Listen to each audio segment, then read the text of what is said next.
In my book, Why I'm Not a Christian, I basically outline and explain in detail 4 reasons why I'm not a Christian. And if those reasons were met in the way that I explain in the book, that I would become a Christian. But the evidence just doesn't pan out. And basically it comes down to God is silent, God is inert, we have the wrong evidence, and we have the wrong universe. And those are the 4 things, and I explain each one of them. The first is that God is silent. I mean, if God really cared about us and wanted us to believe the right things and go on the right path, he would tell all of us himself. He wouldn't need Christian missionaries to do it. And he would have been telling us as soon as we had language, right? As soon as we could understand. So we would have, from the first shaman 40,000 years ago, in every culture everywhere, God's gospel would have been preached to them by God himself. He wouldn't need intermediaries. And so we would be able to confirm that, yes, there's this guy somewhere who is giving us all the same information. And so we would know what that information is. And we would still have the freedom to reject that message or not care about it or whatever, but we would all agree on what the message was. There wouldn't be disagreements on it. And every little thing that we'd be able to ask him questions, like say, so what is your position on abortion, right? And he would give us all the same answer, and so we could confirm, yeah, this God guy, that's what he said, you're right. So if there was a God like that, and certainly if I were in a position of a deity like that, I would feel that it would be profoundly immoral of me to not communicate with my subjects, to let them know the things they need to know, be there for them to answer their questions, and so on if they asked. The fact that God doesn't do that, there's no communications from God, no reliable, consistent communications. There's people who claim to talk to God, but everybody who does that gets different messages. So we're clearly not dealing with a consistent, caring deity in that respect. So the silence of God is a big problem. The other is that God is inert. He doesn't do anything. And it's not that he doesn't do any specific thing. You could pick any particular thing you think God should do and give an excuse to why he wouldn't do that.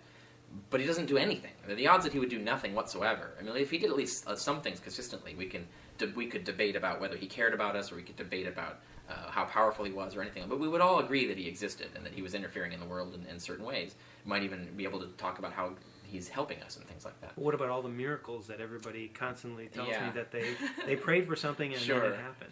Well, yeah, when those things happen, the praying for something, that's a correlation fallacy. Correlation is not causation. Lucky things happen to everybody, right? And some of those things are going to inevitably happen. To give you an example, if let's say it's something that's 1,000,000 to 1 odds against it happening, 1,000,000 to 1 odds against it happening like soon after you prayed for it. Well, there's 300 million people in the U.S. alone, so that means that those events, just by chance alone, are going to occur to 300 people a year, right? So that's a lot of people. So you could find 300 witnesses that say, yeah, 1,000,000 to 1 odds, I prayed for it and it happened. Yeah, statistically, that we know that's going to happen anyway, even if there's no God, right?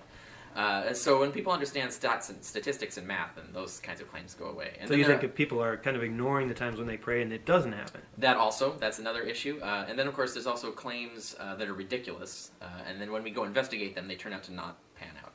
That's why when you hear these, like, oh, there's these miracles, this resurrection and all this stuff that I heard about, yeah, you have to go like into the jungles of Africa to go find these claims, exactly where scientists can't really check them, where there isn't documentation, where there aren't doctors and so forth to confirm that there's no hijinks going on. The fact that you have to go to places where you can't check the facts, and those are the only places you ever find these miracle claims, that's suspect right there. But what I'm talking about are more direct things. So, for example, these mass shootings, for example, the recent one where a guy goes in and basically murders 20, 30 kids. Why would a God let that happen? That's pointless. Certainly, at the very least, he could stop the guy and say, hey, let's have a conversation. If the guy's insane, God could cure his illness and say, okay, problem solved. And if, even despite all that, the guy still insists on going, he could turn the bullets into popcorn and say, sorry, I'm not letting you do that. There's lots of things that God could do, and I talk about how, for example, how our friends, how our fathers, our mothers, people we know who care about us, what they do for us when we need help, when we ask for help. God doesn't do any of that. He doesn't act like a caring parent. He doesn't act like a caring friend.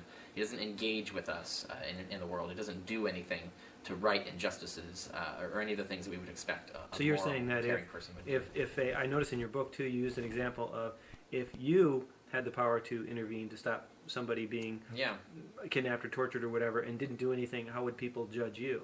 Yeah, and not just how would I judge myself? I mean, I would feel awful about myself. Why would I do something? Why would I be so insensitive to that? And people will come up with apologetical answers to that, but I also address those in the book. And generally, the immediate rationalization is that, well, God can't stop everything because then the world would be boring. It's like, yeah, but you don't need women's breasts being chopped off in the Congo for the world for there to be struggle and things that we need to learn. We don't need these horrific things happening. We don't need to have mass shooters murdering dozens of kids. We don't need those things. It's not like if we got rid of those things, the world would be boring. So these kinds of arguments, you really need to use your imagination and think them through. And I think a problem I often run into with Christians is they either don't have a good imagination or they aren't using it. Because if you really used your imagination, you could imagine and envision a world that's just as exciting and has learning struggles and all of the things we would need for a good life without the horrific injustices that pervade the world. And obviously they must exist if you think you're going to heaven and heaven is going to be any better than this place. Are there mass shootings in heaven? So is heaven going to be boring? Is that going to be an awful place to live? So you've got to really reason this through. If heaven's going to be a great place to live, then there's a better world we could make of this world. And many other points I make in the book. So that the God is inert and God is silent, those are big problems. The Christian thesis that God cares about us doesn't hold up in the face of that evidence. And the other is the wrong evidence. We just don't have the kind of evidence we would need to confirm this. The kind of evidence we have is the same kind of evidence we have for all other religions and all other myths and so on. If there was a real God, he would give us much better evidence than that, and it would be the Christian God especially could give us really good evidence where it was clear. And then the thing that people find surprising, I guess, is the fourth reason, which is it's the wrong universe. This isn't the universe that a Christian God would make.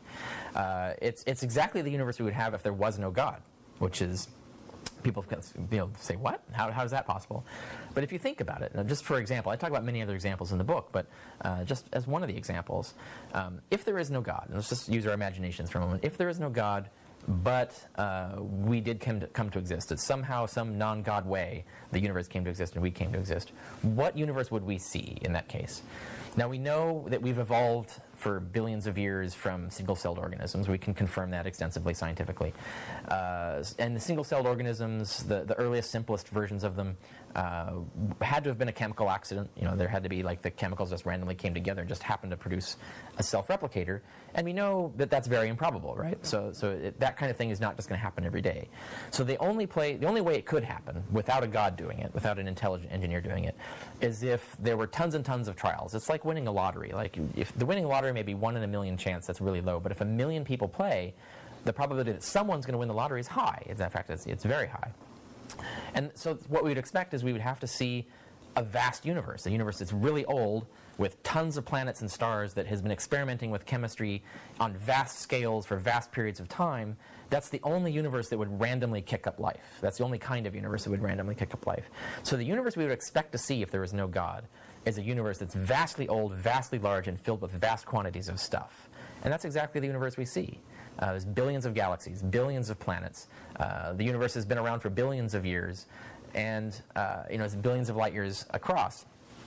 And so that's an example of the kind of universe we would expect to see if there was no God. The kind of universe we would expect to see if there was a God is a universe that was actually designed by a God. You wouldn't need a vast age. You wouldn't need a vast universe. We wouldn't need evolution. Really, Genesis would be confirmed scientifically. We would confirm that the Earth was created 6,000 or 10,000 years ago. We'd confirm that all species were created at the same time. We would be able to verify all of these things scientifically. There wouldn't be billions of galaxies. What use would God have for all of that? It's not necessary. There are lots of things that he could do, that he could have the universe governed morally, for example, that there could be a moral law like karma or something, so that if someone, for example, one example I give is the more evil that you are in your behavior and stuff, the more sickly and vulnerable you become. Whereas if you're the more righteous and the more kind and compassionate and honest you are, the more invulnerable you are to injury and illness. Now, if we had a law like that, a law of physics like that, that would really prove moral governance of the universe, and that would be something that couldn't exist unless there was some sort of deity imbuing the universe with this understanding of this moral law that made this happen. So we would expect not necessarily that specific universe, but something like that. There would be a universe that looked like a universe created by a God, and not a universe that looks exactly like we would expect if there was no God at all. Well, scientists say that something can't come from nothing, and therefore the start of the universe had to have been started by God. Right. So something can't come from nothing is the claim there. Yeah, we don't actually know that. I mean, it's funny. If you're going to say that something can't come from nothing, you're basically describing a law of physics, which is something. So if there really is nothing, then even that law of physics can't apply, right? So the idea that nothing can't become something else If there's really nothing, then that law doesn't apply either. So anything can happen. I mean, if there's really nothing, if everything began with nothing, then all bets are off. We have no idea what could occur, what could pop out of that nothing, because there's no laws of physics that exist that govern what's going to happen. So that's one immediate problem with it. Another problem is we don't really know that it came from nothing, because as far as we know, there could always have been something. This is a common confusion among Christians, is that we can trace back our universe, the universe we're in, back to a Big Bang, but we can't go any further back from that. We don't have any evidence or any access to what happened before that. So we don't know if there was nothing before that. There may have been all kinds of things before that. There are many hypotheses about how there could have been universes before that, and that we are a product of those universes.